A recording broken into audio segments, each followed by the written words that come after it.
ಚೆನ್ನಾಗಿದ್ದೀರಾ ಅಂತ ಅಂದ್ಕೊಳ್ತೇನೆ. ಒಂದು ವಾರ ಆಯಿತು ಅಂದ್ಕೊಳ್ತೇನೆ ನಾನು ವೀಡಿಯೋಸ್ ಅಪ್ಲೋಡ್ ಮಾಡೋದು. ಯಾಕೆಂದರೆ ತುಂಬ ಜನ ನನಗೆ ಮೆಸೇಜಸ್ ಮಾಡ್ತಾ ಇದ್ದಾರೆ, ರೆಗ್ಯುಲರ್ ಸಬ್ಸ್ಕ್ರೈಬರ್ಸ್, ವೀಡಿಯೋಸ್ ಯಾಕೆ ಅಪ್ಲೋಡ್ ಆಗ್ತಾ ಇಲ್ಲ, ಏನಾಯಿತು ಅಂತ.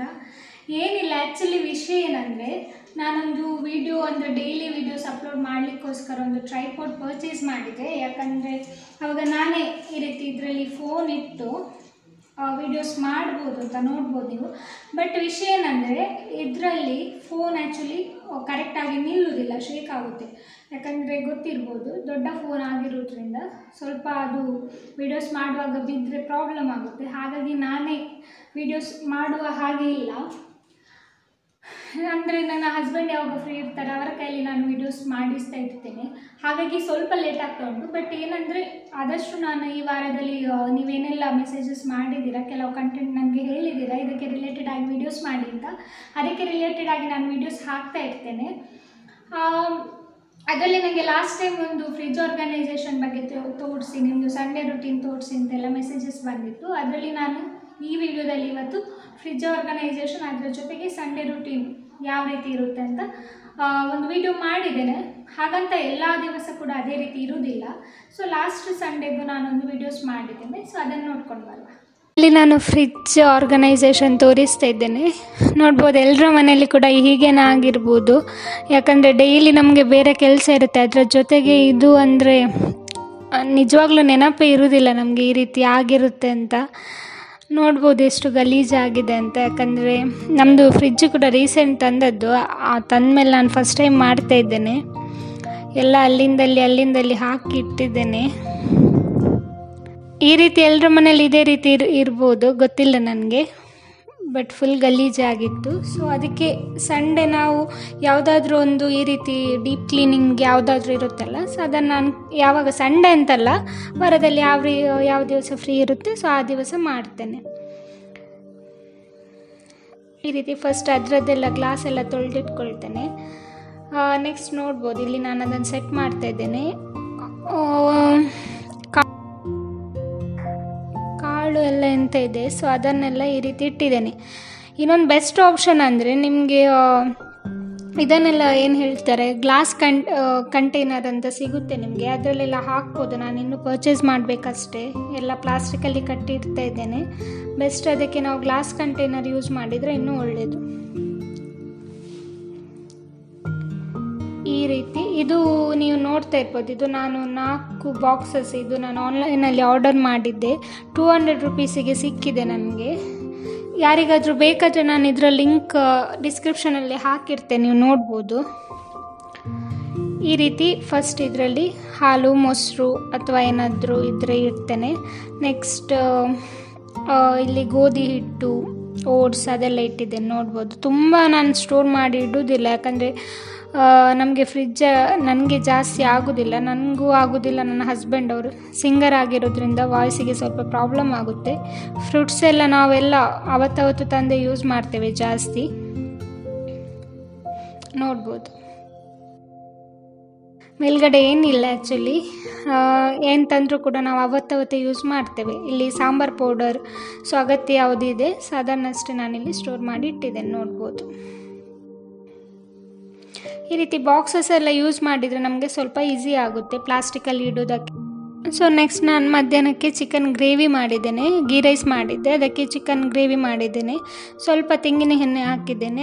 ಅದಕ್ಕೆ ಸ್ವಲ್ಪ ಕರಿಬೇವು, ಇದು ಒಳ್ಳೆ ಫ್ಲೇವರ್ ಕೊಡುತ್ತೆ ಅಂತ ಹೇಳ್ಬೋದು. ಅದರ ನೆಕ್ಸ್ಟ್ ಒಂದು ಈರುಳ್ಳಿ ಹಾಕಿದ್ದೇನೆ. ಈ ರೀತಿ ಸ್ವಲ್ಪ ಫ್ರೈ ಮಾಡಬೇಕು. ನೆಕ್ಸ್ಟ್ ಏನಂದರೆ, ಇಲ್ಲಿ ಶುಂಠಿ ಬೆಳ್ಳುಳ್ಳಿ ಪೇಸ್ಟ್ ಹಾಕ್ತಾ ಇದ್ದೇನೆ. ಇದು ನಾನು ಸ್ವಲ್ಪ ಮಾಡಿಟ್ಟಿದ್ದಿತ್ತು, ಅದನ್ನು ಹಾಕಿದ್ದೇನೆ. ಸ್ವಲ್ಪ ಇದು ಈ ರೀತಿ ಕೆಲವೊಮ್ಮೆ ಪ್ಯಾಕೆಟ್ ತರ್ತೇನೆ ನಾನು, ಸೊ ಅದನ್ನು ಯೂಸ್ ಮಾಡಿದ್ದೇನೆ. ಸ್ವಲ್ಪ ನೀವು ಎಷ್ಟು ಜನಕ್ಕೆ ಮಾಡ್ತೀರಾ ಅದಕ್ಕೆ ಕ್ವಾಂಟಿಟಿಗೆ ತಕ್ಕ ನೀವು ಯೂಸ್ ಮಾಡಬೇಕಾಗುತ್ತೆ. ನಾವು ಇಬ್ಬರೇ ಇರೋದ್ರಿಂದ ಅದಕ್ಕೆ ತಕ್ಕ ನಾನು ಮಾಡ್ತಾ ಇದ್ದೇನೆ. 1 ಟೊಮೆಟೊ ಅಷ್ಟೇ ಯೂಸ್ ಮಾಡಿದ್ದೇನೆ ಇಲ್ಲಿ. ನೆಕ್ಸ್ಟ್ ಉಪ್ಪು ಹಾಕಿದ್ದೇನೆ. ನೋಡ್ಬೋದು, ಉಪ್ಪು ಸ್ವಲ್ಪ ಆ ಟೈಮಲ್ಲಿ ಹಾಕಿರೋದ್ರಿಂದ ಟೊಮೆಟೊ ಈರುಳ್ಳಿಯನ್ನು ಸ್ವಲ್ಪ ಬೇಗ ಬೇಯುತ್ತೆ ಅಂತ ಹೇಳ್ಬೋದು. ಅದರ ನೆಕ್ಸ್ಟ್ ಇದು ನಾನು ಜೀರಿಗೆ ಮತ್ತು ಕೊತ್ತಂಬರಿ ಸ್ವಲ್ಪ ಹುಡಿ ಮಾಡಿ ಹಾಕಿದ್ದೇನೆ. ನೆಕ್ಸ್ಟ್ ಸ್ವಲ್ಪ ಅರಶಿನ ಹುಡಿ, ಸ್ವಲ್ಪ ರೆಡ್ ಚಿಲ್ಲಿ ಪೌಡರ್, ಸ್ವಲ್ಪ ಪೆಪ್ಪರ್ ಪೌಡರ್ ಹಾಕಿದ್ದೇನೆ. ಅದರ ನೆಕ್ಸ್ಟ್ ಗರಂ ಮಸಾಲೆ ನಾನು ಯೂಸ್ ಮಾಡಿದ್ದೇನೆ.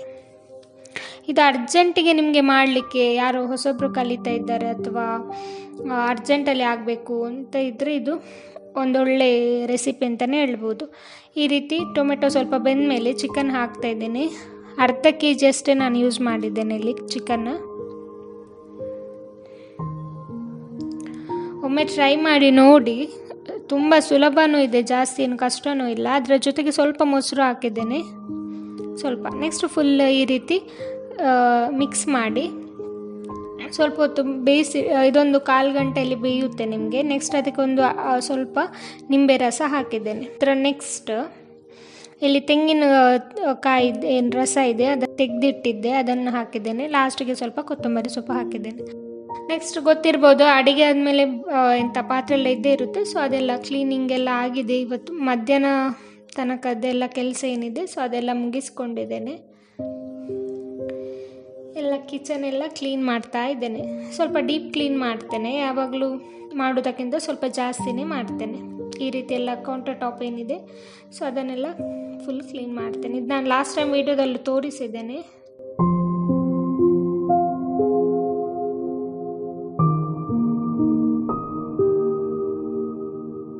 ಎಂಟರ್ಟೈನ್ಮೆಂಟ್ ಎಲ್ರಿಗೂ ಬೇಕಾಗುತ್ತೆ. ಸೊ ಹಾಗೆ ನಾನು ಕೂಡ ಈ ರೀತಿ ಯಾವಾಗ ಹಸ್ಬೆಂಡ್ ಫ್ರೀ ಸಿಗ್ತಾರೆ ಸೊ ಆ ಟೈಮಲ್ಲಿ ನನಗೆ ಇಷ್ಟವಾದ ಹಾಡನ್ನು ಅವ್ರ ಕೈಲಿ ಹಾಡಿಸ್ತೇನೆ.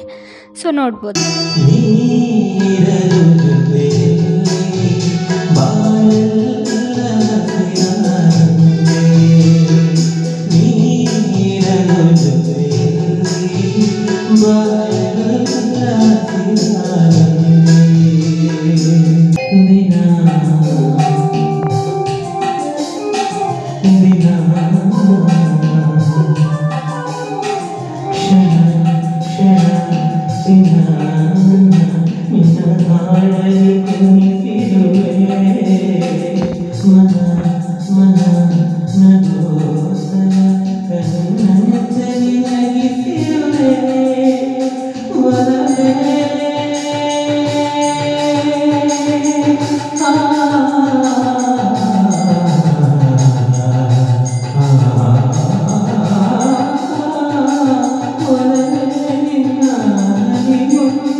ವಿಷಯ ಏನಂದರೆ ತುಂಬ ಜನ ನನಗೆ ಮೆಸೇಜಸ್ ಮಾಡಿದ್ದಾರೆ ಹೇರ್ ಕಟ್ ಮಾಡಿದ್ದೀರಾ ಅಂತ. ಹೇರ್ ಕಟ್ ಮಾಡಿದ್ದೇನೆ ಆ್ಯಕ್ಚುಲಿ. ಕೆಲವರು ಅಂದ್ಕೊಳ್ಬೋದು ಲಾಸ್ಟ್ ವೀಡಿಯೋದಲ್ಲಿ ಹೇಳಿದ್ರಿ ನೀವು ಹೇರ್ ಕಟ್ 4 ಇಯರಿಂದ ಹೇರ್ ಕಟ್ ಮಾಡಿಸಿಲ್ಲ ಹಸ್ಬೆಂಡ್ಗೆ ಇಷ್ಟ ಅಂತ. ಹೌದು, ಖಂಡಿತವಾಗ್ಲೂ ಅದು ವಿಷಯ ಕೂಡ ನಿಜ. ವಿಷಯ ಏನಂದರೆ ನಾನು ತುಂಬ ವರ್ಷದಿಂದ ಹೇರ್ ಕಟ್ ಮಾಡದೇ ಇದ್ದಿದ್ದರಿಂದ ನಿಮ್ಗೆ ಗೊತ್ತಿರ್ಬೋದು ಗರ್ಲ್ಸಿಗೆ ಸ್ಪ್ಲಿಟ್ ಹೇರ್ ಅಂತ ಆಗುತ್ತೆ ನಮಗೆ. ಸೊ ಅದರಿಂದ ನಮ್ಮದು ಏನು ನೆಕ್ಸ್ಟ್ ಹೇರ್ ಗ್ರೋತ್ ಆಗಿರ್ಬೋದು ಅಥವಾ ಹೇರ್ ಫಾಲ್ ಏನು ಪ್ರಾಬ್ಲಮ್ ಇದೆ ಅದೆಲ್ಲ ಜಾಸ್ತಿ ಆಗ್ತಾ ಹೋಗುತ್ತೆ. ಸೊ ಅದಕ್ಕೋಸ್ಕರ ನಾನೊಮ್ಮೆ ಜಸ್ಟ್ ಏನು ಸ್ಪ್ಲಿಟ್ ಹೇರ್ ಇತ್ತು ಎಂಡಲ್ಲಿ ಶೇಪ್ ಔಟ್ ಆಗಿತ್ತದು, ಅದನ್ನು ಜಸ್ಟ್ ಕಟ್ ಮಾಡಿದ್ದೇನೆ.